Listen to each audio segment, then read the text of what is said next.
I wanted to go back to the current political climate and sport. Yeah.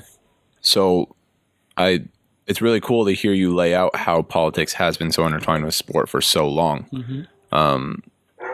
Talking about how different sports have made comments politically. Yeah.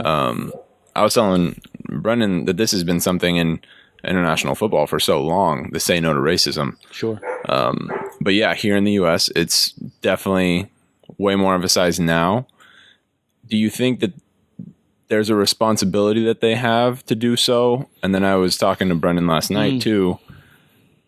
What happens in a year? Like, do these names get taken off the jerseys? Right. Do we just go back to normal? And then what does that mean? Yeah. Yeah. So it seems to me that it is pretty recent that there has been this mass athlete involvement. That the majority, and in some cases all of the athletes, are standing together, which is not entirely popular, as we know, in our nation today.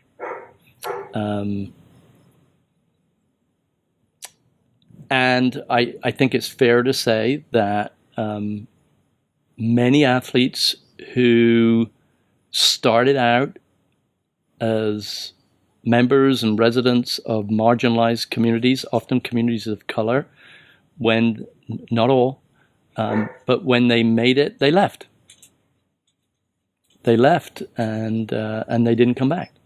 Of course, there are exceptions to that, and that they did not take. Again, not all of these high-profile athletes, but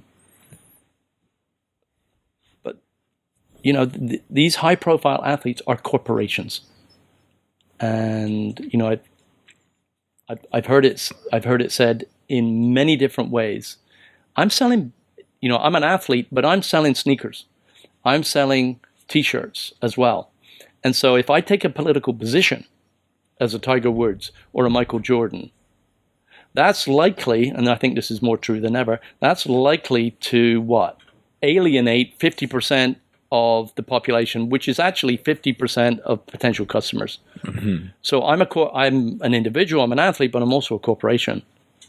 So I may have very strong feelings about it, but I'm not going to publicly state them. Does that make them bad people?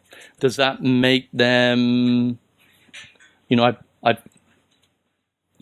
heard athletes called much worse than that.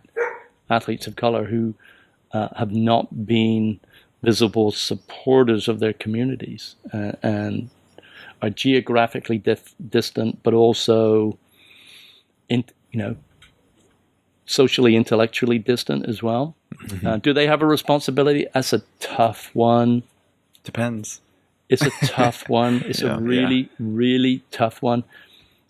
Does, do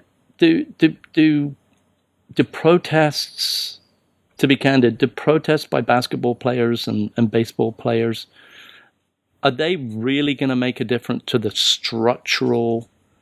major structural issues that we have in this this country? country? Is the kind of you're taking the position I took with my conversation with Nick yesterday, which was great, love it, do it, but that's not really what this is about. It's not about X, Y, and Z basketball player putting a nice, supportive thing on their jersey. And there's a much deeper problem that's not being solved by that action. Yeah. So I'm with you on that one. I teach a course, and the title of the course is Sport and Social Justice. And what we do is we work with a collection of organizations mostly in Oakland. Some great places doing some tremendous work. East Oakland Boxing Association, Soccer Without Borders, and others.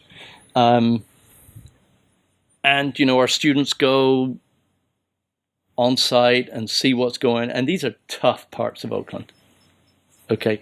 And these organizations are trying to use sport to get kids off the street, to get them involved with tutoring programs, to get them to understand about nutrition, to get them to try to finish high school, to try to help find the mentors so that they won't have contact too early with the criminal justice system, and on and on and on and on and on, and all those to try to mitigate and find solutions to these problems in the inner city, which is great.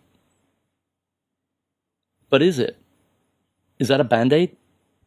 Are we expending our time and energy in the right place? Now, it's hard to say it's not good, because you're making a difference in the individual life of a immigrant Latina in West Oakland, right? Through soccer, she could find a mentor and a team, help her learn English more quickly, and all those things. But is it really addressing the structural challenges that inner city America has, having to do with things like food insecurity, the presence of gangs and drug use and interpersonal violence that can be really attacked from a meta scale? Yeah. Sometimes it feels like we work from the wrong end. We're trying to Band-Aid and help individuals, which is worthy and moral, but surface.